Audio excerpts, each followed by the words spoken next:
Salve aí, galera. Boa tarde. Para quem tem interesse em estudar Stirner, finalmente o momento chegou.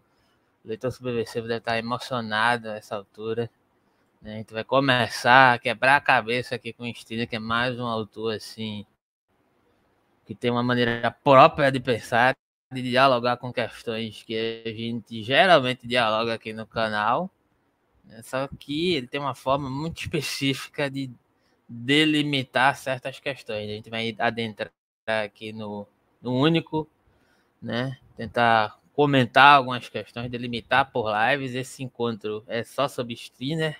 A partir desse sábado que vem, o próximo, a gente vai intercalar com o início do livro de Fanon, Pele Negra, Máscaras Brancas e o único, né? Vai ser, a gente pretende pré-estabelecer, pelo menos em média, 1 hora para ler e comentar o Pele Negra e 1 hora para ler e comentar trechos do único, né?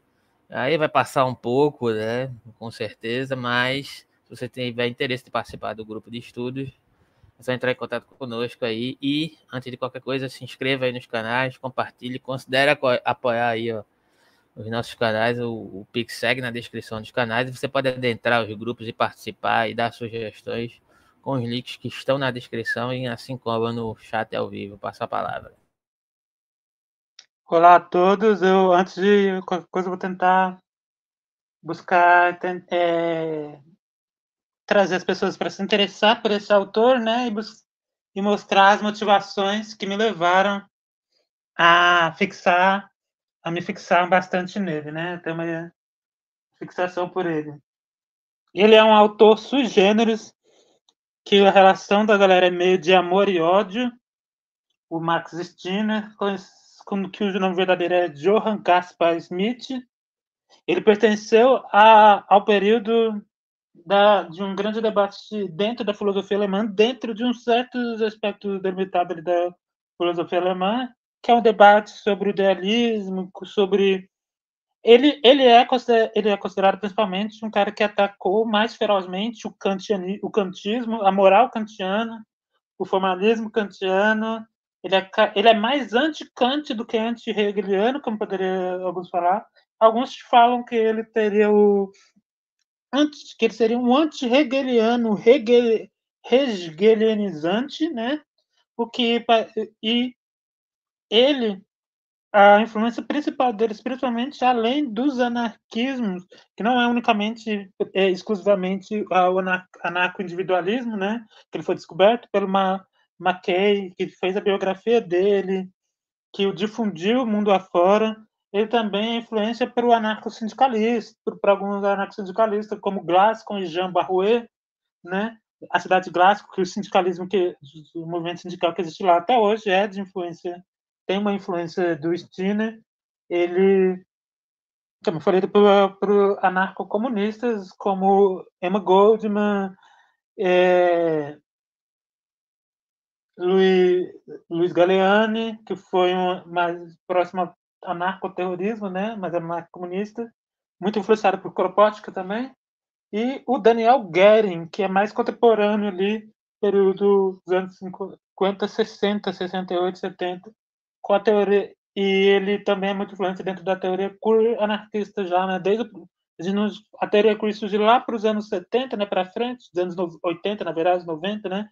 Mas a gente pode já falar de uma adesão que homossexuais do século XIX, do fim do século XIX, isso inclui o próprio Mackay, até o século, todo no século XIX, que aderiram ao Stirner, tanto que o primeiro jornal da história do mundo, escrito em alemão, sobre homossexualidade, sobre gays, por gays, é de Stirnerianos. O título era o único, né, do primeiro jornal da história que trata dessas questões. Né, os autores, a Emma Goldman, que é conhecida como a primeira americana, apesar dela ser russo, judia, não tanto russa assim, né? Mas a primeira americana a defender publicamente os direitos da sexualidade livre, do amor livre e tudo mais. O feminismo também é muito presente, pensamento de Stirner, como a gente tem a brasileira Maria Lacerda de Moura, as americanas Emma Goldman e Voltaire de Cleyre, e por aí vai se estendendo assim dentro, principalmente assim, dentro aquilo que eu fiz a primeira descrição, né? E também dentro algumas correntes marxistas, como pós-marxismo também, e o situacionismo aí, e o autonomismo, porque o princípio de associação do Stirner, revolta, rebelião, e o próprio anti-essencialismo, e por isso a tentativa de ler ele em conjunto com Fanon, né, que o antissubstancialismo, a crítica ao substancialismo de Fanon, me faz aproximar ele de Stirner. E também tem outra questão, o Stirner é reconhecido como um pré-existencialista, um pioneiro em ideias que foram discutidas pelos pós-estruturalistas, como Foucault, Derrida, Deleuze, Guattari e mesmo Lyotard, né? Isso aí são apontados por vários comentadores, né? Como José Crisóstomo de Souza, Jacob Blumenfield e Saul Newman, que são os mais conhecidos atualmente, né? E ele também, e principalmente, e mais nitidamente, ele é percebido dentro das vanguardas de artes desde o século XIX, né? Desde o impressionismo, onde tem o Otto Gross, que é o psicanalista, né? Influenciado por Stirner, que foi um dos pertencentes aos círculos de Viena, ao círculo do Freud, e também amigo próximo de Carl Gustav Jung, que eu não sei se eu falei o nome direito, né? Outro alemão, e que teria de ideias expropriadas ou aproveitadas por ambos ali, né, numa história conturbada. E tá ali, e o Otto Gross está ali no meio do expressionismo. E aí é que outra coisa interessante, né? O Stirner está aproximado dentro desse movimento de arte também, estão próximos ali os anarquistas também, os socialistas. Está ali o expressionismo, posteriormente ao expressionismo, o futurismo, porque dentro do futurismo não é só o futurismo à extrema-direita e o fascismo, como todos, as pessoas ligam automaticamente o futurismo por causa de Felipe Torres Marinetti e tudo mais.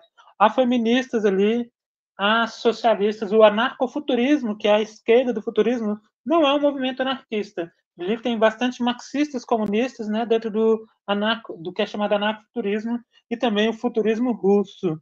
E aí a presença do Stirner é nessa esquerda futurista, para ser mais exato, especificamente nessa esquerda futurista, no que é chamado de anarcofuturismo, está ali o pensamento de Stirner.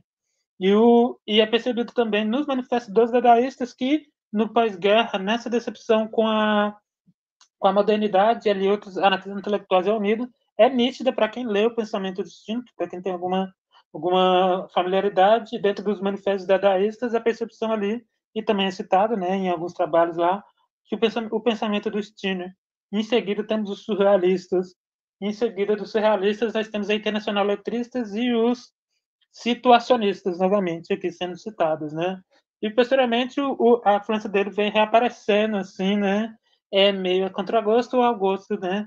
Dentro do insurrecionalismo, como dentro de pensadores como Alfredo Maria Bonanno, dentro de coletivos heterodoxos como o Tikkun, o Comitê Invisível, e entre outros, né, mais anônimos, ou como a mais famosa atualmente, que é a FAIA, a Federação Anarquista Informal, que tem células por todo o mundo, inclusive a América do Sul, e, obviamente, dentro da teoria queer contemporânea, radical, os queers radicais, os queers anarquistas, como Bashback, Baidan, entre outros, assim. Então ele tem essa influência, assim. Ele é tido como, de uma forma pejorativa, ele é acusado como talvez também um precursor do anarquismo por Engels, né, num livro lá sobre a filosofia do Feuerbach, e numa discussão aí, mas ele não é um anarquista, ele surge 40 anos antes, ele tem um embate aí também com pessoas que são também consideradas precursores do anarquismo, como Proudhon. Nesse livro vai ter críticas a Proudhon, que nessa época está aliado com os chamados socialistas verdadeiros e um dos pais do socialismo científico, junto com Karl Marx. Então vai sofrer umas críticas aí, uns embates teóricos intelectuais aí. Stirner é um dos tradutores de David Ricardo, e um dos tradutores de Proudhon para o alemão. Então, ele tem essa biografia, assim, eu acho que é um pouco o suficiente para falar assim, o que está interessante ele em passado sobre a influência dele, aproximando ele também desse movimento. E isso dá para já uma aproximação básica com o Fanon. O Fanon, que ele está influente ligado a essas correntes, o surrealismo e o existencialismo, a dialética hegeliana, o marxismo e a psicanálise, a psiquiatria e essas questões do antissubstancialismo e tudo mais, isso para aproxima, que são coisas características que a gente vai encontrar ali no Fanon também. Ali, né? Apesar de um outro contexto histórico, outro momento, não temos referência ou evidência alguma de que o Fanon tenha conhecimento próximo aí desse autor, apesar dos existencialistas, os situacionistas e os surrealistas terem sim contato com a obra de Stirner. O Fanon já é diferente. Há um texto falando sobre o impacto e a influência do Stirner ali no início do século XX, mas não no período pós-guerra ali, no período que o Fanon viveu ali e estudou na França. Mas a gente pode ver já uma preocupação que pode ser aproximada entre o pensamento de um autor e do outro, e principalmente com a modernidade, com críticas ao humanismo. Por isso que vai ser frutífero já na semana que vem essa aproximação entre dois autores. Isso na minha perspectiva e é o que me trouxe a fazer essa tentativa de aproximação dos dois, né, nos estudos, né, para vai ser próximo, né, a próxima semana, e iniciar o estudo dele, porque eu acho que o estilo também é interessante para fazermos a crítica aos problemas do identitarismo sem recair no anti-identitarismo que parece, por vezes, neurótico e atávico, né? No retorno ao universalismo abstrato e outras coisas mais. Que esse autor possa nos ajudar a avançar, que ele seja uma ferramenta e, logicamente, né, que a gente que eles nos divirta com as polêmicas e com o pânico que ele pode gerar aqui, né, com a própria leitura dele aqui. Aí, se você quiser fazer mais algum comentário. Referente à biografia, não tenho comentário nenhum. Tenho comentário referente a impressões iniciais que eu tive do texto quando a gente for lendo. Acho que nesse caso aí você já apresentou as informações assim possíveis e até inimagináveis sobre estilo inicialmente. Eu tive algumas impressões, inclusive relendo inicialmente o trecho inicial do texto, que remete muito à questão abordada pelos situacionistas do processo de... Ele está remetendo aqui, já vou antecipar antes da gente ler, né? Ele está remetendo a um processo de, digamos assim, de objetivação abstrata a partir de como nós vamos nos tornando subservientes a determinadas coisas que se solidificam como processos espirituais, digamos assim, né? Processos espirituais ou processos de objetivação que tornam esse possível único que surge dentro do processo, digamos assim, entre aspas, tá? Natural, humano, vai sendo cooptado por essa espécie de processo divinatório, né? Vai se criando uma espécie de profundidade de uma alma que vai sendo modulada por conta dessa subserviência e dessa crença em determinados processos metodológicos, e aí perpassa várias áreas, como a política, a psicologia, a formação cognitiva urbana, né, em diálogo com a perspectiva stirneriana. E eu percebi muitas pontes de influências possíveis, como você disse, com a questão dos situacionistas e mais especificamente com o Debord. Né? Mas aí vamos para o texto.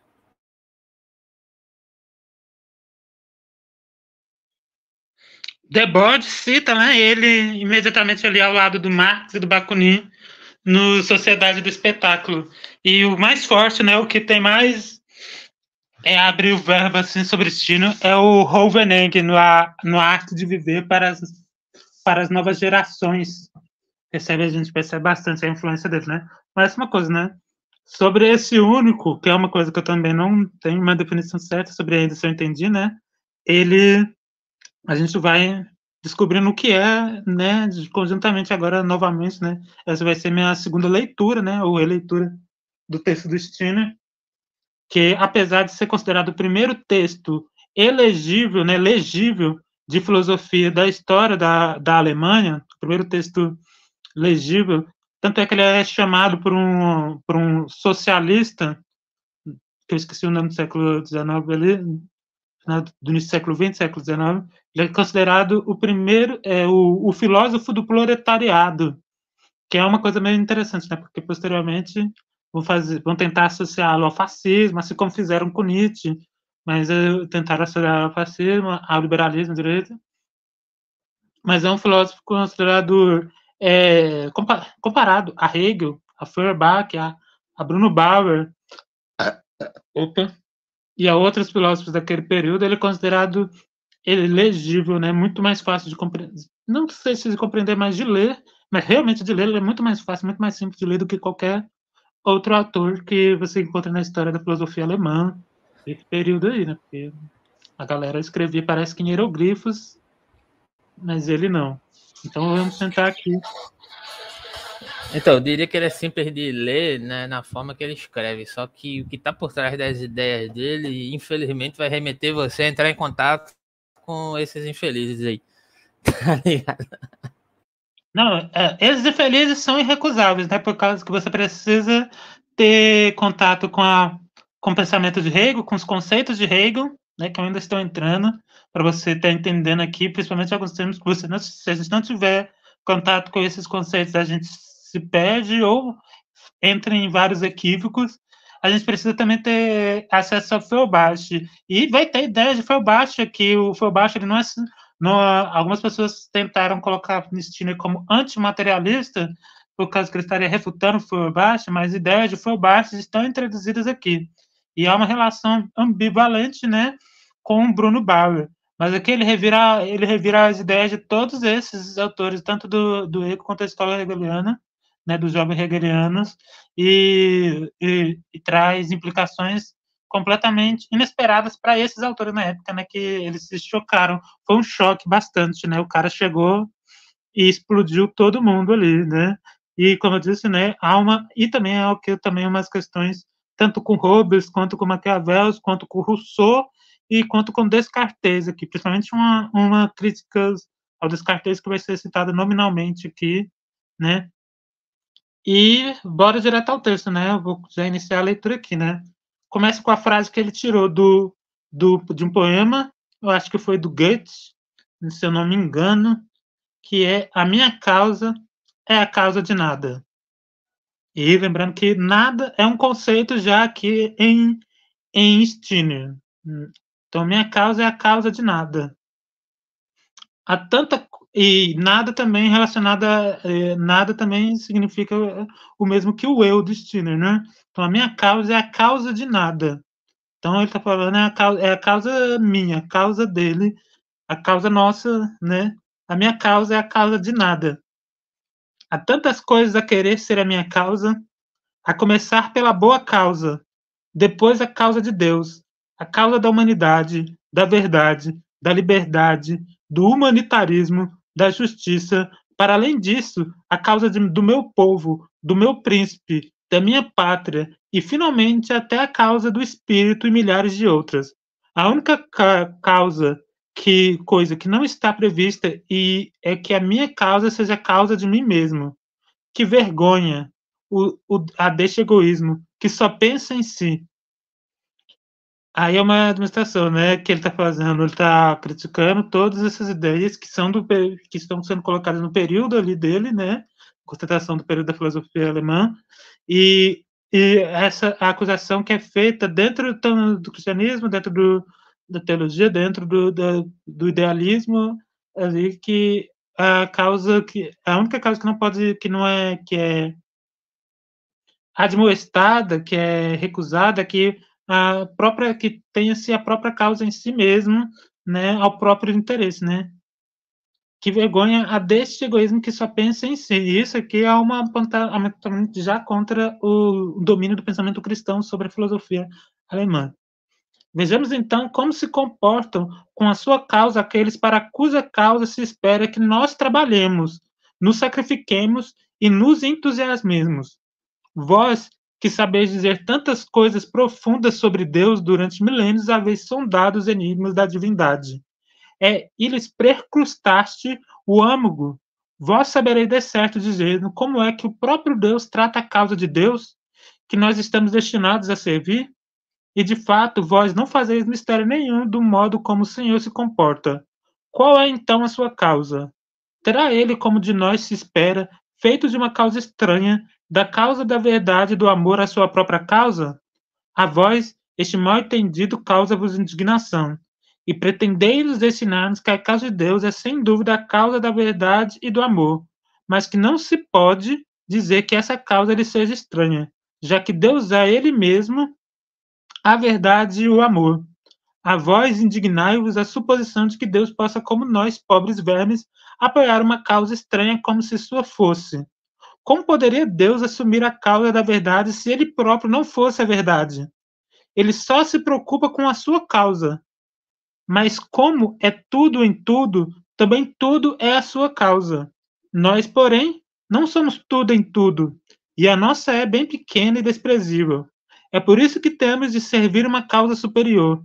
Do exposto fica claro que Deus só se preocupa com o que é seu, só se ocupa de si mesmo, só pensa em si e só se vê a si. E ai de tudo aquilo que não caia nas suas graças. Ele não serve nenhuma instância superior e só a si se satisfaz. A sua causa é uma causa puramente egoísta. Então aí a gente já tem um arremate assim do que ele vai atacar aí, né? Porque esse único, né, vai ser também como o Deus, esse Deus de Deus que a causa dele é egoísta também, a causa dele é ele mesmo. E que se passa com a humanidade, cujas causas nos dizem que devemos assumir como nossa. Pode falar. Deixa eu só comentar algumas coisas aqui, algumas impressões que eu tive quando eu estava relendo. Eu não li esse livro inteiro ainda não, eu li trechos dele, né? Mas tem algumas partes que eu me recordei, e aí esse começo, né? Eu acho que esse começo é importante. Porque, como você bem disse, né? Stirner, e aí a gente vai... Eu acho que é um livro que a gente tem que ter calma para ir tateando as questões que vão sendo postuladas. Eu acho que é interessante também tomar cuidado para não ir definindo especificamente o que é o único, né? No sentido de estudo, né? Desenvolver o estudo. Não que alguém não possa fazê-lo se já fez essa caminhada, mas no sentido da caminhada textual que ele vai desenvolvendo, né? Ele fala sobre essa questão. Eu acho que já tem uma posição, uma demarcação aqui, aí o pessoal vai dizer, lá vem ele com essa história de dialética. Mas eu tenho a impressão, né? Eu tenho a impressão que já tem uma demarcação dialética já aqui. Lógico que não é a dialética hegeliana, né? É a maneira de fazer dialética do Stirner, né? Que está contestando justamente a maneira de produzir dialética hegeliana que, na percepção dele, e não só dele, tem inúmeros comentadores que falam a mesma coisa, apesar de que há quem queira defender o Hegel da sua teleologia e da sua teologia, né? Do seu desenvolvimento dialético como justificação de um cristianismo mais complexo, mais robusto e com pretensões imanentes, né? Mas o Stirner, quando está colocando essa questão, que ele está evocando, eu tenho a impressão aqui, além da questão que ele vai elaborar posteriormente, da diferenciação entre os antigos e os modernos, né? A forma como eles se relacionam com isso que eu disse anteriormente, que poderia ser uma espécie de dependência, né, de uma crença, de uma divinização, de uma profundidade do espírito em relação ao objeto, que agora o objeto voltando-se em relação a essa falsa individualidade, né, porque a questão da individualidade em Stirner me parece que é uma prioridade, mas ela é desenvolvida sobre o prisma do único, que é uma espécie de transgressão absoluta, né? Eu tenho essa impressão, né? A transgressão absoluta, a solidificação dessa substancialidade e a subserviência dessa substancialidade, dessa suposta substancialidade, a processos variados de objetividade, né? E aí a gente pode pegar inúmeros exemplos, mas eu vou pegar o exemplo que eu mais gosto de colocar, que é a crença dos metodólogos acadêmicos no seu método, por exemplo, né? No sentido de que há uma verdade a ser extraída a partir de uma relação de pesquisa com um autor, seja lá ele qual for, né? Que precisa estar segmentada numa determinada maneira de interpretar. E aí eu estava até pensando nessa questão da criança, né? Porque eu tenho uma filha de 9 anos, né? E você ter uma relação com a criança é uma espécie de desafio, né? Porque nós estamos todos dentro de uma certa dimensão, que é algo que o Steiner vai apresentar daqui a pouco, né? Circunscritos nessa fase adulta, que, de certa forma, dentro do nosso contexto moderno ocidental, termina se tornando uma espécie de modus operandi social que está centrado num determinado logicismo, né? E a gente, ao tentar passar uma determinada orientação ou educação para essa criança, a gente entra numa espécie de batalha, né? Como se fosse a dialética do senhor e do escravo, né? Querendo escravizar a criança de acordo com a nossa lógica. Entende o que eu quero dizer? E a criança é sempre esse desafio. É o desafio emanente daquele ímpeto que é indomável em certa medida, e nós, ao mesmo tempo, tentando laçar a criança a partir do nosso sentido mais profundo, mais espiritual. Em dado momento, o Steiner vai desenvolver esse argumento, mas eu não vou adentrar nisso agora, porque ainda não chegou o trecho, ainda vai citar essa questão, né? Mas por que eu estou falando tudo isso? Porque quando ele cita essa questão aqui do... Cadê? Do Deus que só pensa a si mesmo. Isso aqui é Aristóteles, que ele está evocando Aristóteles, né?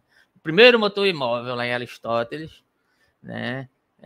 Que não tem essa citação na tradução do Reale de Deus com D maiúsculo. Isso aí é uma colaboração do Reale, que é um cristão e colocou isso lá, mas ajuda em certa medida a compreender que existia um processo da busca de Aristóteles pela causa primeira. E aí, veja só aqui, como é que Steiner começa o texto? A minha causa é a causa de nada, né? Aristóteles está buscando a causa primeira.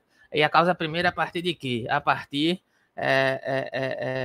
de investigações mais próximas, num sentido científico, como Aristóteles entendia essa investigação científica mais imanente, né? Buscando essas determinações a partir dessa imanência, e que não, na compreensão de Aristóteles não havia um desdobramento de um mundo, digamos assim, um além-mundo como existe em Platão, né? Tudo está sobre a mesma égide de materialidade, mesmo que estejam divididos em termos, né? Porque para Aristóteles existe o mundo sublunar e supralunar, e aí tem as questões das coisas que são materiais e corruptíveis, e as coisas que são imateriais e incorruptíveis, né? E desta feita só existe algo que é material e incorruptível, ou seja, não se extingue, né, no mundo supralunar, né? E que são os astros, no caso, na compreensão de Aristóteles, né? Mas aí o que é que sustenta, digamos assim, o que é que fundamentaria a forma de operacionalização da matéria, dos homens, da ética? Porque a metafísica, nesse sentido, é uma chave de compreensão que se sustenta, inclusive, na relação das investigações de Aristóteles para com a física, né? 2 livros, né, atribuídos a Aristóteles, a física e a metafísica, né? A física tenta encontrar as leis dentro dessa processualidade investigativa material, né, que Aristóteles nutria para com várias áreas que ele pré-estabeleceu, inclusive colaborou, de certa forma, dentro da compreensão ocidental, né? Porque eu não vou nem levar em consideração especificamente nessa minha fala a questão de como os gregos já trouxeram isso de outras culturas, né? Mas estou partindo do pressuposto da reflexão da filosofia tradicional, né? Que Aristóteles foi o fundador de determinadas questões, inclusive determinados pressupostos da biologia, etc. e tal, o que é atribuído a ele, né? Então, nesse sentido, Aristóteles estava embebido da questão no desenvolvimento da relação da física para com a metafísica, especificamente, em tentar dar conta da questão da substância, né? Então, aqui a questão é a questão da substância, como era compreendido, de certa forma, ali no contexto grego. Uma das terminologias para substância, né, era ousia, né? E a busca de Aristóteles era para determinar, né, ou para tentar entender as determinações dessa substância e essas derivações, e como elas implicavam, a partir dessa compreensão física e metafísica, na compreensão da atitude ética, né, dentro da dimensionalidade política, né, de Aristóteles, né?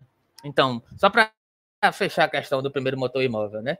O primeiro motor imóvel, né, de certa forma, ele não era sendo atribuído como essa espécie de divino presente dentro do contexto grego, né? Ele não pode ser comparado com o Deus cristão. Por isso que eu citei a questão da tradução do Reale, né?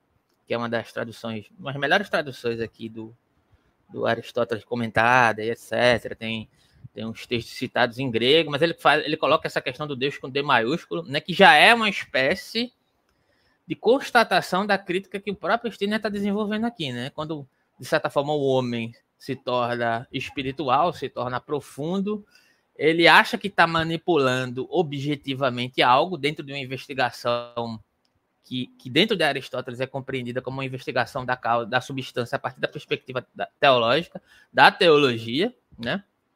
Que para Aristóteles nada mais era do que a investigação das derivações da substância primeira, né? E de uma causa que derivava de forma emanente a explicitação espiritual dentro da explicitação material, sem mistificações, ou pelo menos não mistificações no sentido da separação desse mundo espiritual em relação ao mundo material, né?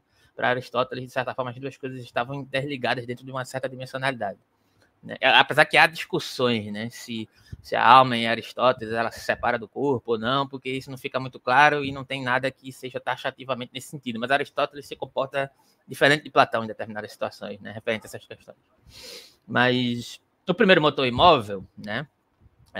Ele não criou o mundo, né? Porque dentro do contexto cristão não existe um Deus criador, né? Tudo já sempre existiu, né? Isso Aristóteles mantém, né? Como isso também está presente em Platão, só que Platão trabalha sobre a ideia do arquétipo e do demiurgo, que é uma espécie de Deus modulador, né? Que modula a matéria amorfa que já pré-existe, né? E o Deus aristotélico não. O Deus aristotélico ele sequer é modulador. Na verdade, pelo fato dele ser a única coisa que é imaterial, incorruptível, né, e que é perfeita e que só pode pensar a si mesmo, né? E veja aqui como isso se conecta com a questão do Stirner aqui, que ele está dialogando com a perspectiva aristotélica, né? Então, a função da substância em Aristóteles, do primeiro motor imóvel, que poderia fazer uma espécie de causação no mundo, ele promove essa causação, no final das contas, por um certo ímpeto de imitação no que concerne as coisas ao seu redor, referente aos homens. Ou seja, os homens tendem às suas finalidades ou aos seus fins, né, como é bem conhecida essa fala, né? O homem só pode querer o bem porque tende à sua finalidade, então é necessário buscar essa determinada finalidade. E isso aí dá até uma discussão sobre se existe um processo de hierarquização. Já adianto que não necessariamente há certas aberturas e certas leituras que dimensionam o fazer ético, né, para a busca dessa finalidade dentro de determinadas atuações individuais e sociais, que não estão exatamente determinadas, apesar que a cultura grega, naquele contexto, era extremamente determinista e hierárquica em vários aspectos, né? Inclusive sobre a ideia de cidadão, de quem podia participar da democracia ou não, né? Isso aí não é nenhuma questão que imputa dúvida, né? Mas o primeiro motor imóvel, ele causava uma determinada relação de organização no mundo, referente a matérias animadas ou inanimadas, e etc. e tal, a partir dessa inspiração, a partir da sua perfeição, né? Então, o homem tende a sua finalidade porque ele busca, e aí um argumento até que se conecta com a questão cartesiana, que vai ser tocada posteriormente, né? Mas aí de outra maneira, né? Stirner vai colocar isso em uma outra dimensão, em que existe uma distinção, né? Existe, para Stirner, dentro do contexto antigo, que era o contexto de Aristóteles, mas entre outros, que não é só a questão de Aristóteles, tem outros aqui relacionando-se com essa espécie de dependência do logos, né? De uma certa compreensão da natureza, né? Existia uma dependência, digamos assim, daquilo que se definia objetivamente do que era a natureza, né? E mesmo que houvesse uma discussão ali, um certo afastamento entre eles, entre esses antigos, entre Aristóteles, Platão, os chamados pré-socráticos, até mesmo os sofistas, que eu coloco os sofistas no panteão dos filósofos, apesar da filosofia tradicional geralmente não colocá-los, né? Estão discutindo ali sobre essa questão. Há uma espécie de dependência dessa definição para uma espécie de atuação e definição da profundidade do que seria aquela individualidade, né? E o que o Stirner está evocando aqui é a ironia, né, de como esse divino ele de certa forma é objetificado, e ao ser objetificado, ele objetifica a individualidade e a impede de transgredir. Isso desde os antigos, né? Mesmo dentro de um certo sentido de oposicionismo referente àquilo que era tradicional na época, né? E aí nos modernos vai ter outra característica, mas eu acho que eu já falei demais, mas eu dei uma ideia para dar uma ideia da questão do primeiro motor imóvel, como de certa forma se relaciona com a questão de Aristóteles, né? Que o primeiro motor imóvel remete a um processo divinatório que inspiraria os homens a realizarem as suas possibilidades, entre aspas, ontológicas, e a ontologia que eu estou utilizando como ironia, porque perante Stiller existe um combate a essa determinação ontológica, que entendo eu, né, especificamente, né, mas existia uma tendência por, inspirados por esse único algo que é divino, que é perfeito, e é perfeito porque pensa a si mesmo, né? Realizar-se enquanto esse processo de inspiração, de imitação, né? Ao mesmo tempo, o Steiner coloca essa questão do pensar a si mesmo como uma possibilidade de transgressão e não como subserviência a uma inspiração que me move e que me empurra para a minha finalidade. Né? Existe um processo dialético e dialógico aqui que ele coloca, eu acho que só também referente aos antigos, mas referente à tradição cristã, e o lugar desse processo, desse divino, que ironicamente ele coloca aqui sobre uma dúplice, né? Uma dúplice do pensar a si mesmo, dentro de um processo de subserviência, e o pensar a si mesmo como possibilidade de transgressão. Né? Enfim, eu passo a palavra, se você quiser comentar alguma coisa aí. É bom lembrar que o que não vai faltar durante todo esse texto vai ser sarcasmo e ironia, né? Que é a marca do Steiner, o que poderá até a gente se apontar que serão umas causas de mal entendidos e de más leituras, né? Que a principal acusação que os comentadores mais sérios, né, mais sistemáticos do Steiner fazem para o impacto do Steiner para certas pessoas é a má leitura, a incompreensão que é devida a uma má leitura, ao mau contexto, a um mau manejo do contexto, né?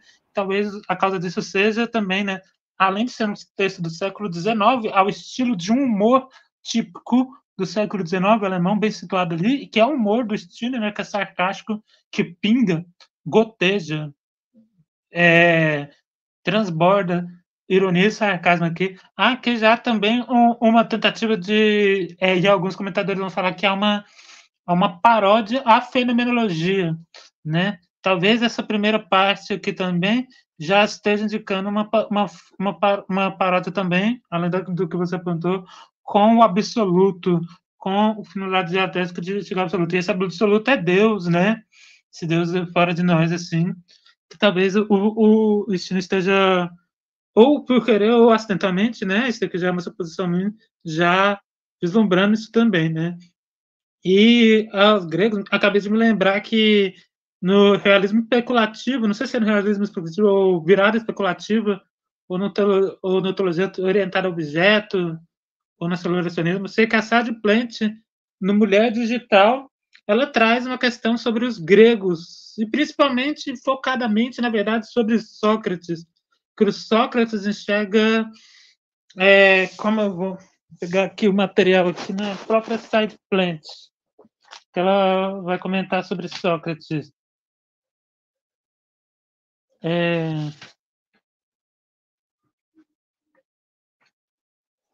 É que, na opinião de Sócrates, era a alma que distinguia o homem de tudo, de tudo mais. Mulheres, outras espécies e o resto do mundo que pensava nada seria sem ela. Natureza era o nome que dava a tudo mais, e não menos ao corpo que mal conseguia esperar para deixar, né? Aí o que ela está dizendo aqui? Homens da caverna. Quando fala em realidade virtual, homens o fazem usando expressões como experiência fora do corpo ou deixar o corpo. Esses sonhos de desencarnação são pelo menos tão velhos quanto as terras do Ocidente. Durante os anos, o assunto foi abafado. A submissão do corpo a uma mente que anseia por seu próprio voo desencarnado, isso parece muito com o Steiner. Eu estou trazendo porque parece muito o momento estileriano da autora aqui, né? Aí voltando, né? A submissão do corpo a uma mente que anseia por seu próprio voo desencarnado, a vitória da forma sobre matérias que são apenas daqui em diante na melhor das hipóteses, sinais ou símbolos de si mesma, a busca de um iluminismo que equipare verdade e razão à vista e à luz, o medo de tudo que é úmido, escuro e táctil, a proibição imposta ao erro, a ilusão, a multiplicidade e a alucinação, tudo isso começou com os gregos. Sócrates foi o primeiro a insistir em que, se quisermos algum dia ter conhecimento puro de alguma coisa, temos de nos libertar do corpo e contemplar as coisas por si mesma, com a alma por si mesma. Isso parece com a crítica não, né? Com a paródia fenomenológica, né?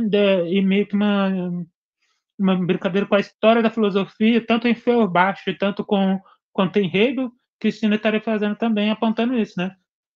Só que foi o primeiro a insistir em que, se quisermos algum dia ter conhecimento puro de alguma coisa, temos de nos libertar do corpo e contemplar as coisas por si mesma, com a alma por si mesma, aquilo de querer enxergar a verdade por trás das coisas, né? Superar a materialidade aí, né? O empirismo, que é o que parece que o Stino vai começar a brincar aí no início do texto. Ele ansiava para que sua alma fosse libertada pelo momento em que ela se tornaria finalmente separada e independente do corpo. Parece que, enquanto estivermos vivos, continuaremos mais perto do conhecimento se evitarmos, tanto quanto possível, todo contato e associação com o corpo, exceto quando eles forem absolutamente necessários. E, em vez de permitir a nós mesmos que sejamos infectados por sua natureza, purificamos-nos dele, até que Deus nos dê a salvação. O corpo é uma gaiola, um grilhão, uma armadilha, na melhor das hipóteses, uma inconveniência desagradável, o vaso para a alma que luta para mantê-lo controlado e ilimitado. Aí, pulando uma página, ele conta tudo isso com a história de uma caverna. E a gente já está vendo que ela está apontando para o diálogo ali da República, né, a caverna de Platão. Ele conta tudo isso com a história de uma caverna que Lucy Idgarey reconfigurou como uma metáfora do espaço interior, da cova, do útero ou o estera, às vezes da terra. Prisioneiros estão observando imagens que dançam à luz de uma fogueira, refletindo o mundo que existe além da caverna e de seu próprio conhecimento. Este mundo eterno é a realidade, o lado brilhante da parede, o lado certo da lei. Apenas desviando a vista da parede podem os prisioneiros ter esperança de escapar. Só subindo para fora da caverna pode o homem iniciar sua jornada para a iluminação, para a verdade. Eu não vou ler o texto, né? O capítulo inteiro da ex-membro do CCRU, né? A Sad Plant, mas eu achei interessante, né? Eu ia trazer lá para frente, ia tentar ver como é que se poderia encaixar lá para frente, mas a sua fala já ajudou a trazer ela um pouco aí para nós. Aí você acha que o Ítalo entrou e saiu aí. Não, é nesse sentido mesmo o que eu queria colocar, porque eu queria chamar a atenção justamente para esse caráter dúbio que você chamou. Eu vou até utilizar esse termo a partir de agora, que é a questão da paródia dialética. Entendeu? Eu acho que é adequado essa questão aqui. Salve, Ítalo. Aí, Ítalo chegou agora, né? Acho que a questão da paródia dialética, acho que o que Stirner utiliza... Olá, né? pessoal. E aí, olá. O que Stirner utiliza é uma espécie de paródia dialética onde ele consegue, de certa forma, se utilizar de uma certa dimensionalidade dialética, inclusive dialogando com Hegel e outros autores, né? Mas sem ficar circunscrito da dependência que ele identifica em Hegel, que é dessa pressuposta intersubjetividade que justifica, né, a introjeção do processo divinatório no processo formativo, subjetivo, cognitivo, que desenvolve-se em direção à realização do espírito em detrimento da subjetivação do próprio espírito. Ou seja, a paródia com a perspectiva do desenvolvimento fenomenológico, né, desenvolvendo-se em diálogo amplo a partir dessa espécie de aprofundamento da espiritualidade dentro da compreensão do Stirner, como sempre uma abertura para a questão do único como possibilidade de transgressão contínua, inclusive do próprio processo dialético. Entende? Mas eu acho que passa por aí mesmo. Enfim, a gente leu o primeiro parágrafo, vice Ítalo, e aí a gente já deu 45 minutos de encontro só com o primeiro parágrafo.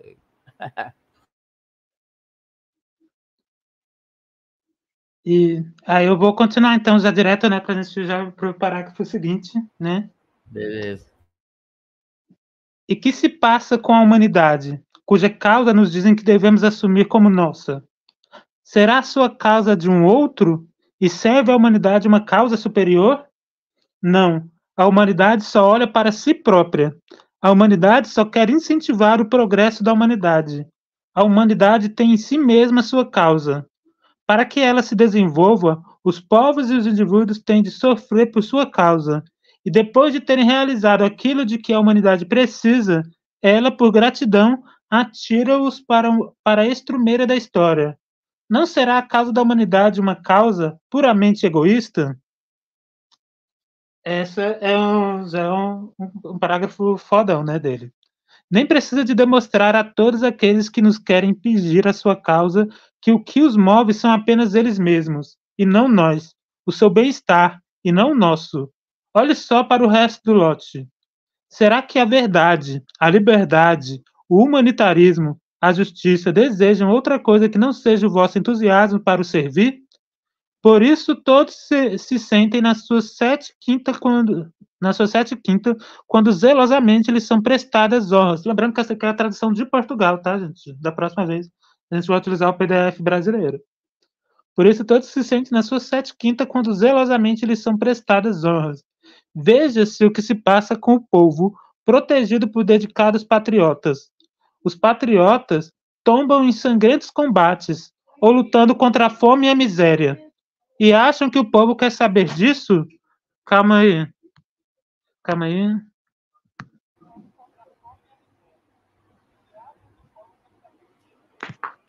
Acho que ele teve algum probleminha lá.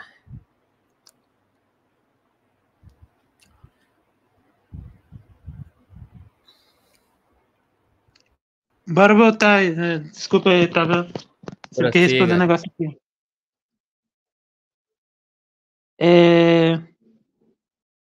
Agora eu não sei onde eu parei. Por isso todos se sentem nas suas sete quintas quando zelosamente lhes são prestadas honras. Veja-se o que se passa com o povo protegido por delicados patriotas. Os patriotas tombam em sangrentos combates ou lutando contra a fome e a miséria e acham que o povo quer saber disso? O povo floresce com o estrume dos seus cadáveres. Os indivíduos morrem pela grande causa do povo. O povo despede-se deles com umas palavras de agradecimento e tira daí proveito. É o que se chama um egoísmo rentável. E aí, né, vai aí, a gente já começa a definição o início das definições do destino para egoísmo, né? E lembra um pouco Nietzsche nessa questão aí, né? Para quem lembra do trecho quando Nietzsche fala do amor-egoísmo, sobre o interesse, sobre o desinteresse, sobre não existir amor desinteressado e tudo mais, é bem próximo também aqui os dois, né? Mas vejam só aquele sultão que tão dedicadamente se ocupa dos seus. Não será isto? E olha aqui que o próprio, acho que é das próprias traduções que eles fazem essas aspas, as palavras como seus, nossos, deles e tudo mais, que é para fixar o certo jogo de linguagem, porque o Stirner é formado em teologia, filologia e filosofia. E aqui ele está fazendo. E não há uma teoria da história em Stirner, né? Só para já fazer assim, que há uma tentativa no ideologia alemã de criticar o Stirner por fazer um idealismo histórico. Não há uma teoria de história, nem uma objetivação de fazer uma teoria da história ou uma discussão sobre história dentro do núcleo. Isso é muito limitado a alguns trechos, assim. Mas vejam só que né? Não será isso o altruísmo em estado puro?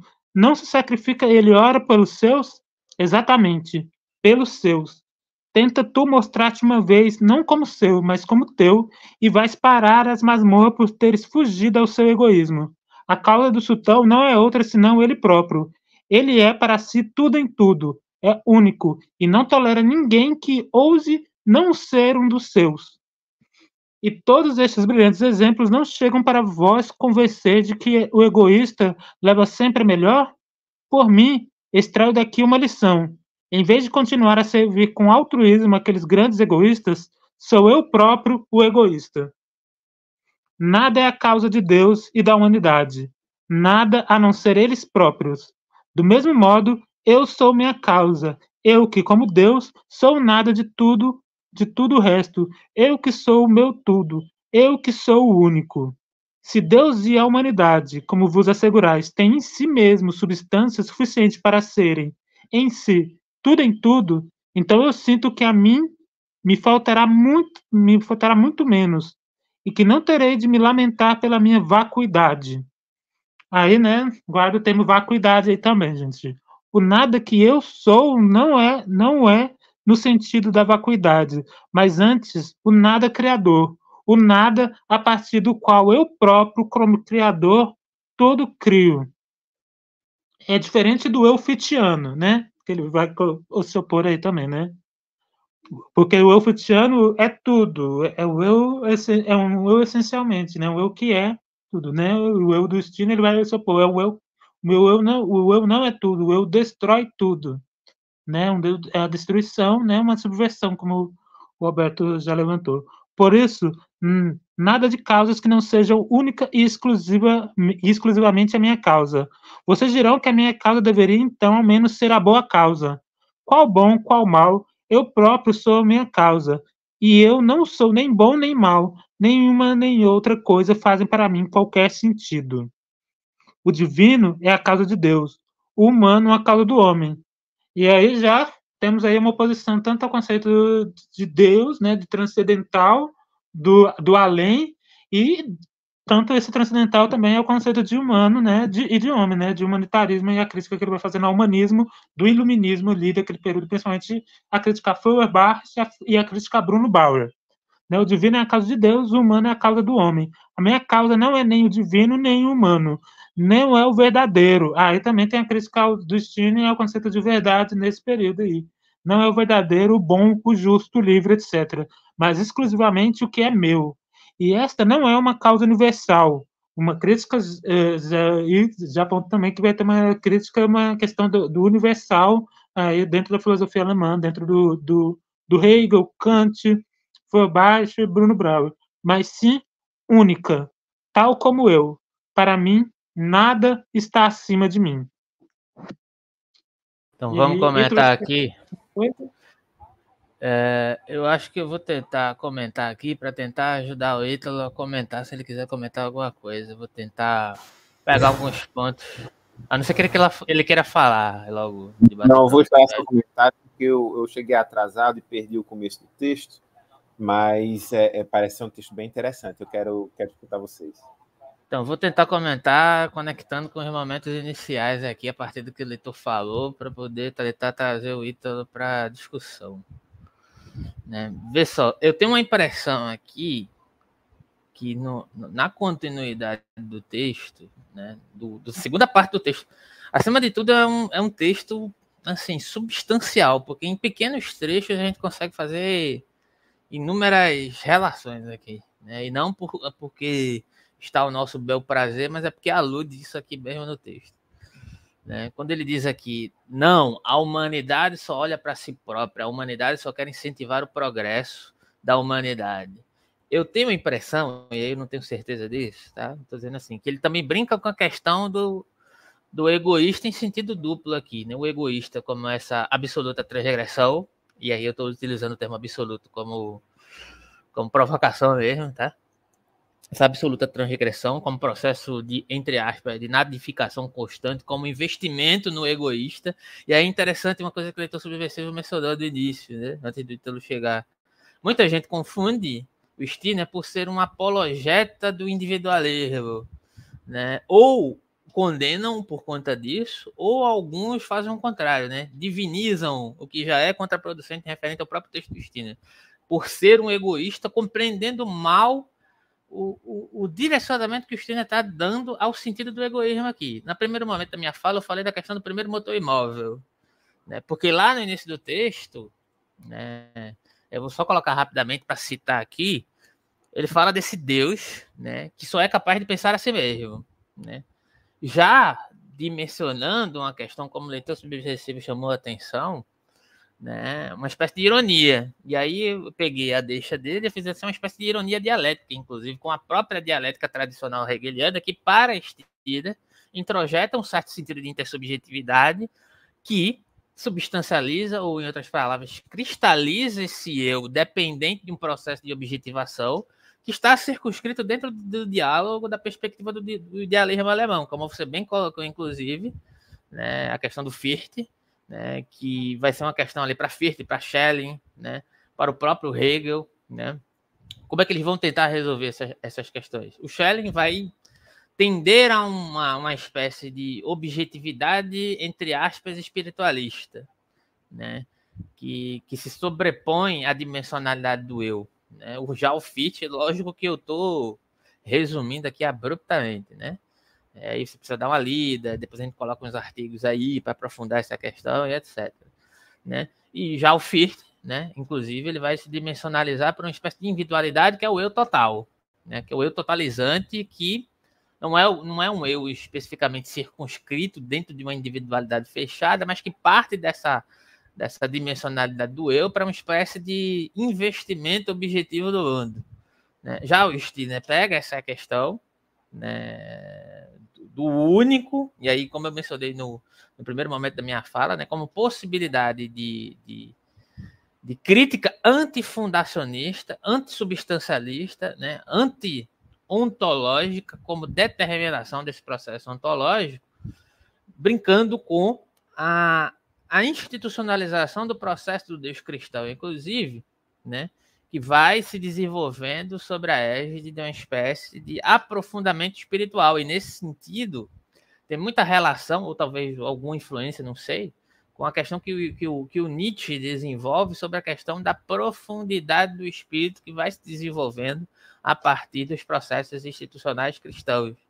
Né? Uma profundidade surge ali. E no Stirner, essa profundidade, e aí, em primeiro momento, ele já citou a questão da infância, né, que eu já fiz até a comparação acerca da relação que nós temos com as nossas crianças. Né? Nós temos a tendência, por mais críticos que sejamos, de imputar um mundo lógico às nossas crianças. Né? E para o Stirner, me parece aqui que ele está apresentando essa criança como esse nada potencial, né? Como esse nada inapreensível, né? Que não compreenderia o mundo sob a perspectiva de um logicismo demasiadamente espiritual. E aqui, demasiadamente espiritual, o que eu quero dizer com isso, aqui relacionando com a questão do Stirner, é que sempre nós nos apegamos a uma ideia, a uma forma, a uma maneira de compreender o mundo, né? Que nós achamos que estamos objetificando tanto a ideia, tanto quanto outros supostos objetos que se apresentam perante essa ideia. Mas o que o Stirner está dizendo, no final das contas, é que nós divinizamos esses processos, os métodos, né? Divinizamos, inclusive, a nossa possível capacidade de aprender os objetos. Isso tem muito a ver com a questão que você citou aí, inclusive, da ontologia orientada a objetos. A ontologia orientada a objetos é uma espécie de contestação, né, dessa certeza de objetivação que muitos metodólogos e cientistas têm sobre a questão da materialidade. Aí surge a questão da materialidade, que você estava citando hoje mais cedo, sobre a discussão sobre o maquínico lá e etc., que é muito mal compreendida, muito mal discutida, muito mal aprofundada, porque, inclusive, é algo que sempre está nos escapando. Nós achamos que sabemos o que é materialidade. Né? Determinamos a partir de uma espécie de conceituação lógica, né? Mas como é que a gente determina algo que está sempre em movimento, né? Essa suposta materialidade, pressupondo que isso ocorra, a não ser que você acredite que o mundo é um estático, é algo completamente estático, aí beleza, aí você e sua loucura, né? Mas como é que algo desse tipo, desse porte, pode ser determinável a partir de um método?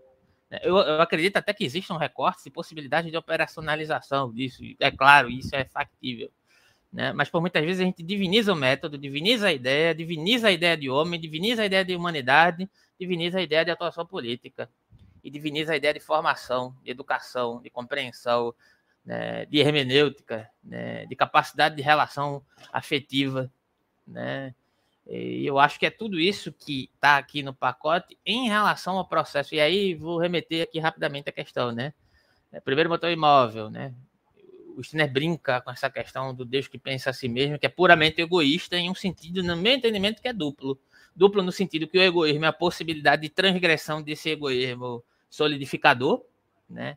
Divinatório da sua própria crença em si, né? que dissolve essa questão, e o egoísmo que, no final das contas, só reforça esse tipo de egoísmo mais comum que a gente já conhece, né, que muitos maus intérpretes associam essa perspectiva do egoísmo ao Stirner, dentro desse desenvolvimento, né? E aí, voltando para a questão hegeliana, para o Stirner, a dialética hegeliana ela mantém essa espécie de dependência de um processo divinatório que, ao invés de ser incognoscível e a nossa ação prática ser derivada dessa espécie de atuação fenomênica, como diria Kant, ela é introjetada dentro da nossa ação prática a partir de uma espécie de autoidentificação dialética com o divino que nos complementa. Inclusive, no texto posterior, ele vai fazer uma menção, inclusive, à própria dialética do senhor e do escravo e como isso ocorre dentro dessa dinâmica, o que Fanon também cita. E aqui a gente já tem uma conexão, né, porque os próximos estudos a gente vai fazer com Pele Negra, Máscaras Brancas, acompanhado de Pele Negra, Máscaras Brancas, e como Fanon também contesta certos aspectos da dialética hegeliana, apesar de se utilizar dela, né? Então, e aí eu até citei no primeiro momento da minha fala a questão de que Aristóteles desenvolve a física, a metafísica, a sua ética como uma espécie de conjuntura dependente, inclusive estruturada a partir da sua metafísica e da sua investigação acerca da causa primeira, ou das causas primeiras, perdão, né? E aí o Stirner já brinca com essa questão, né? A minha causa é a causa de nada, né? Porque apesar do Aristóteles não ser exatamente uma espécie de determinista ético, há uma espécie de mobilidade ali, apesar de que a sociedade grega era bastante hierárquica, excludente, né? Para ser cidadão, para ser compartícipe ali daquele contexto, você tinha que se adequar a determinados padrões, né? Aristóteles estava em busca das causas, né? E a partir de uma compreensão metafísica que dialogava com essa questão do primeiro motor imóvel, né? Que é, entre aspas, o Deus aristotélico, não tem nada a ver com o Deus cristão, ou muito pouco, a não ser nesse aspecto de uma codependência objetiva, que já estava presente nos gregos e que nos modernos vai aparecer de outra maneira, né? Como ele diz aqui, eu separei esse trecho aqui, em Descartes, que ele vai citar posteriormente, que, na verdade, essa dependência, né, dessa espécie, mesmo no contexto oposicionista dentro do diálogo grego, referente a diferentes ideias, né? Mas existe uma discussão integrada ali pela definição do logos, né? Pela relação que o homem tem com esse logos, né? E a relação com as leis, e a relação com a possibilidade de viver bem em conjuntura com essas leis, né? E é isso que o Stirner vai criticar. Ainda assim há uma espécie digamos assim, de um processo divinatório, que não é um divinatório no sentido complexo, amplo, mas como o Stirner está compreendendo aqui, que é uma espécie de objetificação, né? Aquelas individualidades naquele contexto objetificam uma maneira de operacionalizar, mas na verdade estão sendo objetificados por aquilo que elegeram como uma maneira de operacionalizar aquela determinada realidade e aquela relação em sentido amplo, né? E aí, sobre Descartes, né, Stirner vai dizer que a proposição penso logo existo significa dizer meu pensamento é o meu ser ou a minha vida, ou seja, é um processo de objetificação da própria capacidade do raciocínio, né, da própria capacidade e possibilidade de desenvolvimento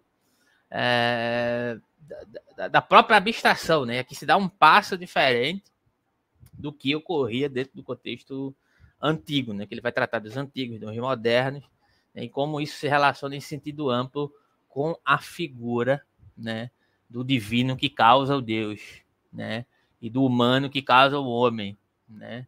E aí ele diz, a minha causa não é nem o divino, nem o humano, como ideias objetificadas dessas relações que surgem dessa espécie de processualidade, né? A ideia do divino promove uma espécie de causação da ideia de Deus, essa espécie de Deus, né, que hierarquiza, né, que aprisiona, né, que nos objetiva, né, de uma maneira rude, né? É isso, né? Então é por isso que ele diz, para mim nada está acima de mim, ou seja, a possibilidade inequívoca de transgressão dessas dependências, né? Inclusive entraria aqui até a questão que aparece lá no realismo especulativo, que é a dependência do correlato, né? Já aparece aqui isso aqui em Stirner. Daria até uma investigação, né? Stirner como um precursor, inclusive, do realismo especulativo. Na boa. Essa é a minha fala. E aí, Ítalo, tem alguma ideia, tem alguma coisa que você queira colocar para a gente voltar para a leitura? Rapaz, tem muita coisa que acho que vale a pena comentar. Eu não vou tentar dar conta, né? Porque, enfim, é um autor que eu não conheço bem e que está me despertando aqui um interesse muito grande. Porque eu vejo uma sabedoria nesse egoísmo, né? É um egoísmo que não é um egoísmo como vício moral que a gente está acostumado a pensar, é um egoísmo que você descreveu aí, né? Um egoísmo que se assemelha quase a um perspectivismo, né? E nesse sentido, ele aparece como precursor de uma série de ideias filosóficas interessantes. Minha dúvida, é uma pergunta que eu faço a vocês, de que forma Stirner vai lidar com o fim do eu, né? Com essa limitação que a gente vê muito claramente em Hegel,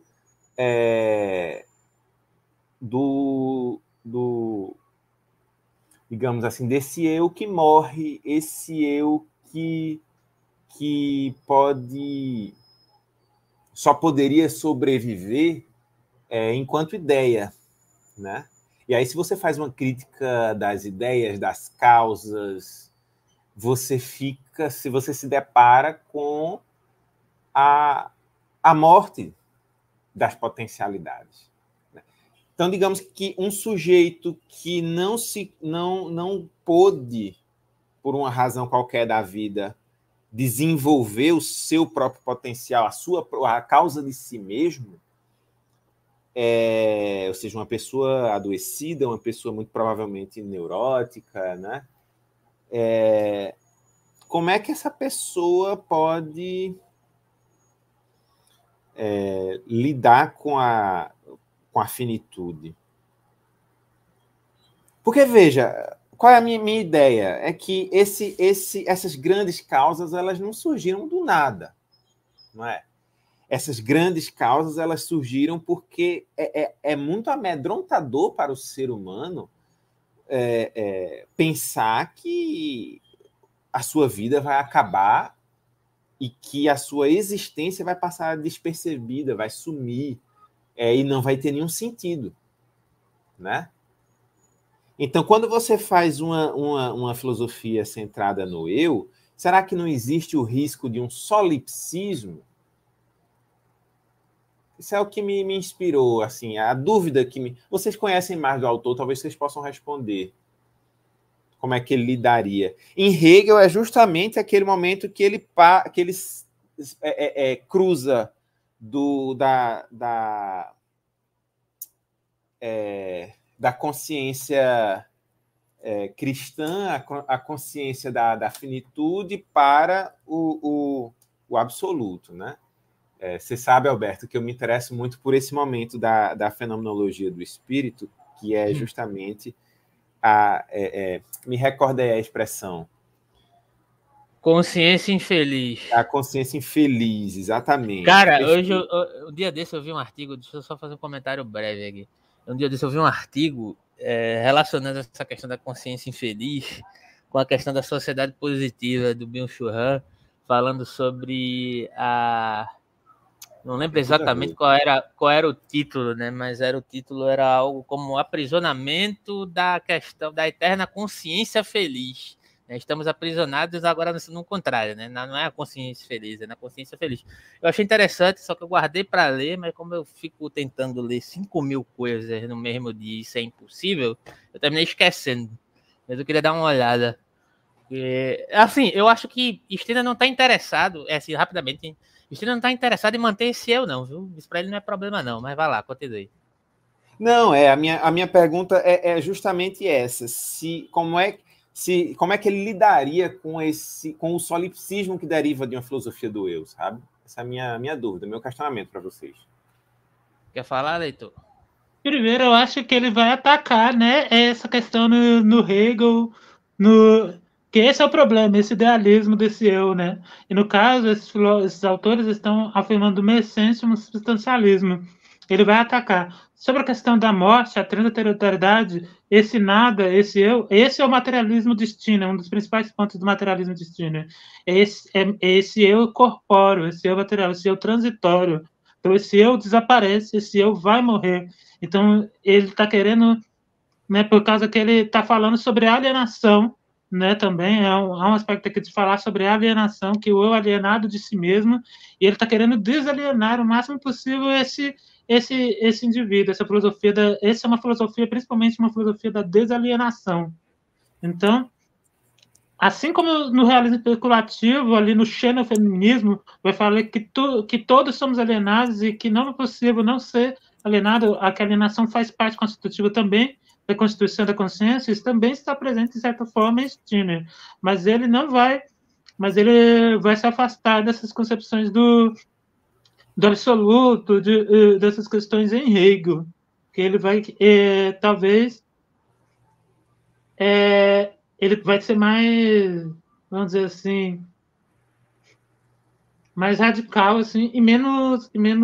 Até porque tem uma questão aí que ele está criticando, porque nisso aí que você está mais próximo na filosofia do Hegel, faz parte de uma filosofia teológica dentro do cristianismo, e que traria um autoritarismo da ideia sobre o indivíduo, e isso traria uma tristeza maior, né, uma prisão tanto do corpo social e das pessoas para ideias que vão ser como o Estado, um grupo, um partidos políticos, como a gente conhece hoje, não existia na época do Stirner. Então, quando ele está falando de partido, é tomar partido de uma causa, de uma ideia que te subjuga sobre ela, que você não pode mais sair delas, que você é acusado como traidor e tudo mais, né? Então, ele vai se afastar bastante dessa questão, né? Acho que sobre as outras questões o Alberto vai saber responder melhor, porque Hegel realmente não é minha praia, né? Não, mas você está descrevendo bem aí as questões aí, está começando a raciocinar aí de uma maneira interessante, bem dialético, inclusive. Mas, assim, o que eu responderia para complementar, acho que você colocou já questões, assim, eu não teria muito a acrescentar não, mas, assim, especificamente sobre a questão do Ítalo, se eu entendi bem, né, eu ainda acho, eu sempre tive essa impressão de Stirner. Lógico que eu sei que Stirner é um autor muito mais rico do que os fantasmas que fazem dele. É um solipsista, é um individualista no sentido pejorativo, né? Não é exatamente isso. Agora, eu entendo que aí vamos falar de tendência metodológica do autor. Eu acho que tem uma tendência subjetiva mais forte do que uma tendência objetiva. E aí, quando eu digo isso, eu não estou dizendo que ele é um subjetivista e nem um solipsista. Mas tendências, cara, você vai ter que entender em dados momentos, eu não sei durante a obra inteira como é que ele trabalha isso. Marx, de um modo geral, é um objetivista, né? Ele valoriza a questão de confrontar as superestruturas, e é justamente a diferença dele para Stirner, claramente, entendeu? Uma das maiores divergências, né? É por isso que ele não entende o que Stirner está falando, ele mete o pau em Stirner, né? Enfim, sabe? É uma questão de disposição psicológica, inclusive. Olha Jung nos ajudando aí. Então, Hegel já trabalhou isso. Hegel trabalha justamente numa dimensão muito parecida quando ele escreve o primeiro livro dele sobre Fichte e Schelling, tratando Schelling como um objetivista e Fichte como subjetivista. Justamente nos termos que você trouxe aí inicialmente. Só que o Stirner, ele também entende essa questão e ele está querendo fugir disso, entendeu? Da maneira dele, a partir da perspectiva do egoísmo. Ele não quer trabalhar um egoísmo substancialista que dê vazão para esse tipo de questão, né, de uma determinação majoritária no subjetivismo. Mas isso não quer dizer que ele consiga fazer isso o tempo todo, entendeu?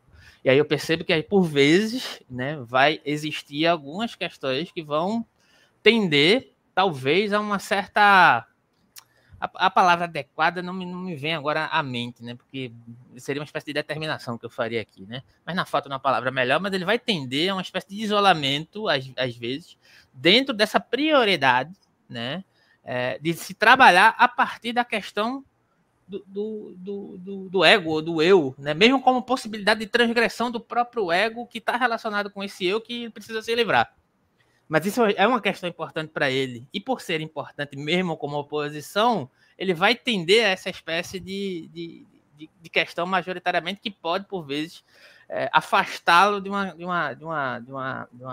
objetividade, de uma processualidade da objetividade mais trabalhada, apesar que eu acho que ele consegue fazer isso muito bem, inclusive a partir da subjetividade, né? A partir da concepção do eu, a partir da questão da questão subjetiva, ele consegue uma conexão muito interessante, né, de um retrabalhar da própria objetividade referente a essa questão da dependência da ideia, mesmo em Hegel como uma tendência de se desenvolver sobre uma perspectiva dialética, mas uma perspectiva dialética que permanece intersubjetiva, né? E ele pega essa questão a partir de determinadas mistificações que implicam, como você disse, da questão da institucionalização da religião, né, da mistificação da figura do Deus que deriva da perspectiva do divino, né, do divino como esse tipo de investimento que se produz em relação à figura de Deus, e a partir do homem, né, referente à própria concepção de humano, que são todas ideias que se sobrepõem e que, na verdade, ao pensar que estamos objetivando, por mais que seja contraproducente falar de objetivar Deus,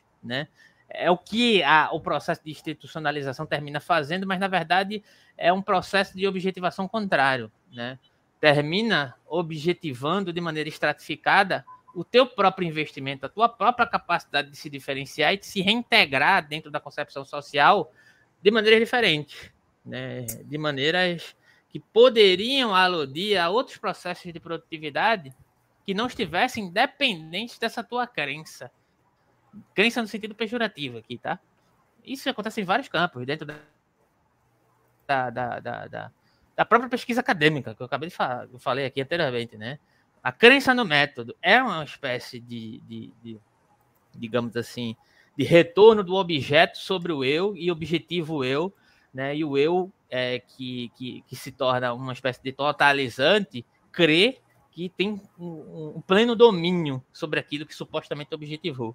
Mas, na verdade, é ele que está sendo dominado, né, pela sua própria possibilidade ou sua própria incapacidade de perceber que a objetivação é a objetivação de si, desse próprio eu, no final das contas. Entende? Eu percebo assim, né? Enfim, aí a gente pode voltar à leitura aí. Aí, só vou dar uma adendo, né? É que você falou numa parte sobre Descartes, aqui eu acho que se aproxima um pouco da crítica que o Descartes, que o Spinoza faz essa divisão entre o eu e o corpo, né? Que já aparece ali um pouquinho Spinoza, quando ele vai vai questionar a divisão em que o Descartes faz entre corpo e mente, corpo e eu, corpo e espírito, e eles dizem que uma coisa que Descartes explica muito mal é como esse corpo interage como essa alma interage com o corpo, como é que pode ser duas substâncias diferentes no mesmo lugar, e isso é muito mal explicado, e ele vai trazer uma refutação a Descartes sobre isso, e o Stirner parece estar próximo a isso, né? Agora a gente vai entrar, né, na parte que é a grande paródia fenomenológica, né? Ou a paródia da fenomenologia, e também chamada por José Crisóstomo de Souza de evolução psicobiográfica do indivíduo, do eu, que vai ser descrito primeiro, vai ser essas partes, o homem, a criança, o jovem e o adulto, que corresponde a essa triade dialética aí, representa também o antigo, o antigo moderno e o pós-moderno, vamos usar essa frase assim, né? E aí o Stirner vai trabalhar com isso aí, vai ser vai ter jogos de linguagem, jogos de sentido aqui, né? Que ele vai brincar com os sentidos de várias palavras que podem ter no senso comum, uma visão negativa sobre elas, né? Mas ele aqui vai trazer uma dimensão dúbia, ambivalente, às vezes positiva, de palavras que são odiadas ou vistas como negativas, e trazer o sentido negativo de palavras que são amadas aqui. Então, vamos à parte, finalmente, a parte polêmica, né? Porque aqui a gente quer barraco e confusão. Primeira parte. Para o homem, o ser supremo é o homem, diz Feuerbach. O homem só agora foi descoberto, diz Bruno Bauer. Vamos então ver mais de perto o que são esse ser supremo e essa nova descoberta. A partir do momento em que vê a luz do mundo, é por isso que eu queria o PDF brasileiro. Você quer que eu te mande ele? Pode mandar, só foi o único PDF que eu achei, sabe? Vou mandar o PDF nessa parte. Tem umas partes que tá bem apagada. Alguns comentários aí, ó, Ítalo, antes da gente entrar, que enquanto eu vou mandar o PDF aqui para o Alberto. Eu acho que Tô aqui. Como é... Ele vai pegar um PDF para me mandar aí. Tu quer falar alguma coisa aí para gastar o tempo? Certo. Não, para gastar o tempo. Não, eu não quero não, porque a minha questão é uma questão que exige um pouco de reflexão, né? Então, eu acho que, de fato, a tendência psicológica de cada um, eu acho, seleciona o interesse de cada pensador, mas se Stirner foi tão importante para os anarquistas, para pensadores socialistas em geral, eu acho que ele não pode ter tido uma tendência não, digamos assim, uma tendência tão forte ao solipsismo, sabe? E acho que você falou isso, né, Alberto, que ele lida bem com isso a partir de um outro ponto de vista, né? Então, para mim, eu acho que a questão seria conhecer melhor, seria ler mais algumas obras dele. E eu me interessei, sabe? Isso aí, com certeza, eu me interessei, porque ele parece que tem uma força semelhante àquela força que Nietzsche traz, né? Então, cara, quem vivia quem vivia me falando coisas sobre Stirner, que tinha vontade de fazer estudo sobre Stirner, era Sérgio, naquela época lá que ele tentou fazer a gente fez umas lives ainda e tinha questão de fazer o grupo de estudo. Ele só vivia falando de Stirner e ele queria entender. Aí, só que, tipo, no momento, é tanta coisa pra estudar. Eu falei, bicho, vou ler Stirner não, agora não. Sim, desculpa aí, mas não vai rolar, não. Aí agora, quando eu tô lendo, né, já faz um tempo, eu só me lembro dele. Eu falei, Sérgio aqui agora, hein, ele ia gostar, que só ia vibrar. Ele até me mandou, lembra daquele livro, não sei se você lembra, do livro do Karl Witt, que é de Nietzsche a Hegel. Você conhece esse livro? Ou lembra que ele indicou? Lembro vagamente que ele indicou, sim. Então, aquele livro vai ter uma porrada de coisa sobre Stirner. Quando eu tava lendo um dos comentadores aqui sobre Stirner, sempre vai fazer uma live, eu sempre pego alguma coisa de um comentador para tentar relacionar, sabe, com o próprio texto, se faz sentido ou não, e etc. Várias citações daquele livro, né? E Sérgio parece que comprou aquele livro. Né? Ele tem aquele livro lá de cabeceira. E ele só vivia citando Stirner. Stirner pra lá, Stirner pra cá. Mas, enfim. Deixa eu trocar aqui o PDF aqui, pra ficar mais legível. A gente tem que trazer o Sérgio pra cá, ora. Vou falar com ele, né? Não sei se ele tem tempo. Ele ia gostar bastante. Eu tenho alguns artigos que aproximam Stirner de Freud, apesar de já ter o Otto Gross, né, da psicanálise, que é stirneriano, né, que foi aluno de Freud, amigo de Jung, e que diz a biografia, né, que tanto Freud quanto Jung roubaram ideias dele. Aí já tem uma aproximação meio direta aí com Freud aí. Mas tem que citar essas questões, esses perrengues biográficos históricos aí, que faz aproximações entre o Stirner e Freud aí, que por isso que eu queria tanto que você viesse também participar da live. Mas nada mais stirneriano do que faz sentido. Depois eu vou te enviar os artigos. Diz, Alberto. Nada mais stirneriano do que você se apropriar daquilo que o outro acha que é propriedade dele. Entendeu? Não existe propriedade, porque, tipo, uma das questões que são importantes para a questão do Stirner é justamente essa possibilidade fugiu a palavra aqui agora. Essa possibilidade do único né? O único como possibilidade de transgressão que enfrenta, inclusive, essa ideia proprietária do intelectualismo, de dizer, eu escrevi um texto, então esse texto é minha propriedade, ninguém tem o direito de utilizá-lo. Isso é uma grande balela, inclusive, né?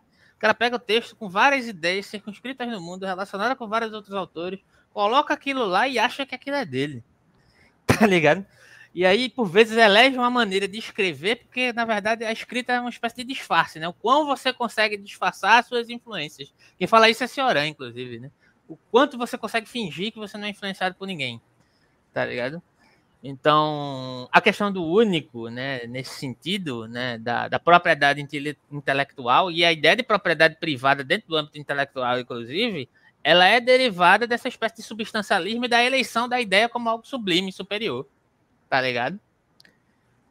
Então, nada mais stineriano do que você roubar o texto de alguém e usar e dane-se. Sacou? Nesse sentido. Porque não existe essa propriedade. Sacou? Aliás, isso é o que significa o deturnement, que é o desvio dos situacionistas. Que eles pegam um trecho, até porque dentro do filme, dentro do Sociedade do Espetáculo, o Debord já fala nesse tipo de expropriação, do plágio. O plágio como prática revolucionária aí, né? Mas aí o desvio é esse, eles pegam um trecho de alguma obra e faz o desvio dela, né? Dentro para outro contexto, né? Essas divisões. E é assim que é feito o Sociedade do Espetáculo. Também essa tática é usada dentro de uma autora do aceleracionismo, que é a Mackenzie Wark, para falar de cibernética, tecnologia e outras tretas. E também tem um movimento, como é que é mesmo? Neonista, que também utiliza essa tática aí, e também o grupo moderno sobre teoria do valor e teoria do trabalho econômica, que é o grupo Crises, que vai fazer aquele manifesto contra o trabalho, e um cara até brigou comigo e falou que os caras estavam plagiando Marx, porque eles começam fazendo uma apropriação, né, um desvio da introdução do manifesto comunista, só que em vez de citar da mesma forma, né, eles pegam uma forma ali, que ele faz uma citação ali para falar sobre a dominação do trabalho, né? Ele vai falar que é um fantasma e a revolução antitrabalhista ali. E é um grupo marxista, né? Então, não sei porque a galera chora, né? Por causa de copyright de gente que já morreu, mas acontece muito. Deixa eu falar uma coisa rapidinho aqui. A gente está indo para 1h30. Vamos ler um trecho um pouco mais curto desse trecho aqui e vamos continuar na próxima, porque daqui a pouco eu vou ter que dar uma saída. Aí a gente pode fazer, sei lá, uns 15, 20 minutos e aí a gente encerra, porque eu acho que foi bom para início, para abertura. Eu acho que, apesar que o Ítalo perdeu assim 40 minutos da introdução, inclusive o leitor colocou algumas questões biográficas muito pertinentes, mas a gente faz a leitura aí e parte para algumas discussões, depois a gente encerra, pode ser? Perfeito. Pode ser, leitor? Então, bora. Né? Já li as citações de Bauer foi o baixo, né? Agora é o homem. Essa é a primeira parte mesmo? Eu acho que não sei, tá errado. Sobe aí para ver se a parte. Acho que é esse mesmo. É isso mesmo. É porque a tradução é porque na versão portuguesa colocaram o homem, né? E aqui, uma vida humana. A partir do momento em que enxerga o mundo claramente pela primeira vez, um homem busca, no pandemônio em que ele foi jogado abruptamente e em estreita conexão com todos os outros, se encontrar e se conquistar. É o reconhecimento, né, gente? Né?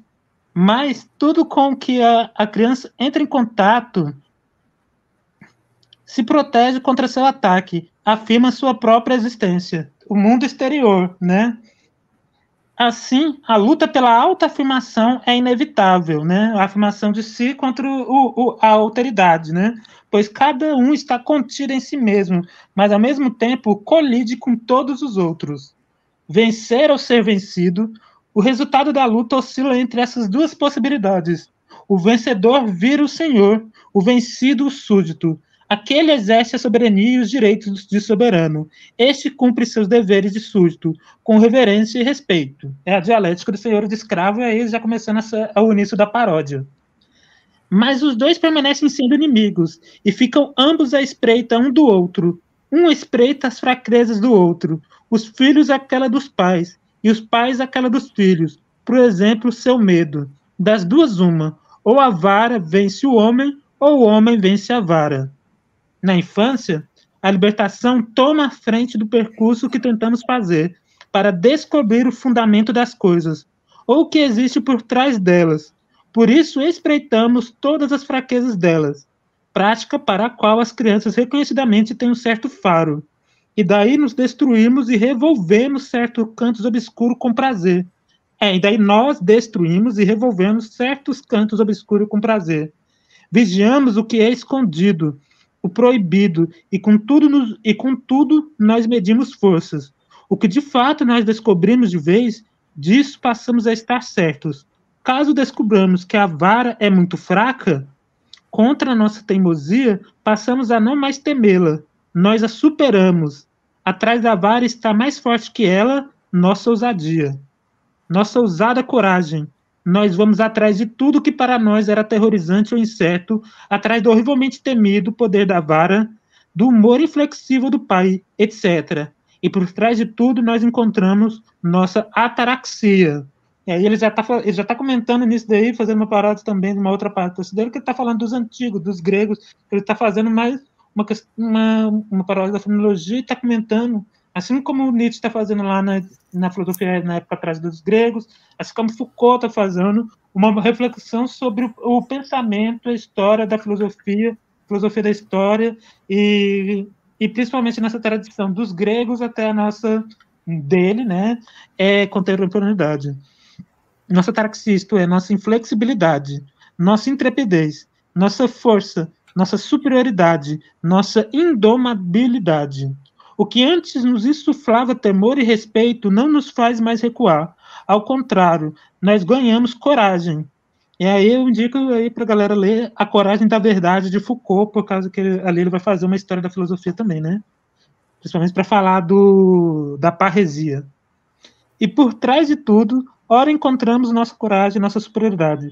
Diante da áspera ordem dos patrões e pais, está firme agora nossa predileção ou nossa esperteza, agora com muitos recursos, e quanto mais sentimos a nós mesmos, mais pequeno parece aquilo que antes parecia insuperável. E o que é nossa astúcia, nossa esperteza, nossa coragem, nossa resistência? O que senão o espírito? E aí entrou o grande tema que vai nos absorver em praticamente toda a obra. Durante um longo tempo, somos poupados de uma luta que mais tarde nos deixa sem fôlego, a luta contra a razão. O mais belo da infância passa sem que tenhamos tido necessidade de nos confrontar com a razão. Não nos preocupamos de todo com ela, não nos envolvemos com ela, não aceitamos qualquer dose de razão.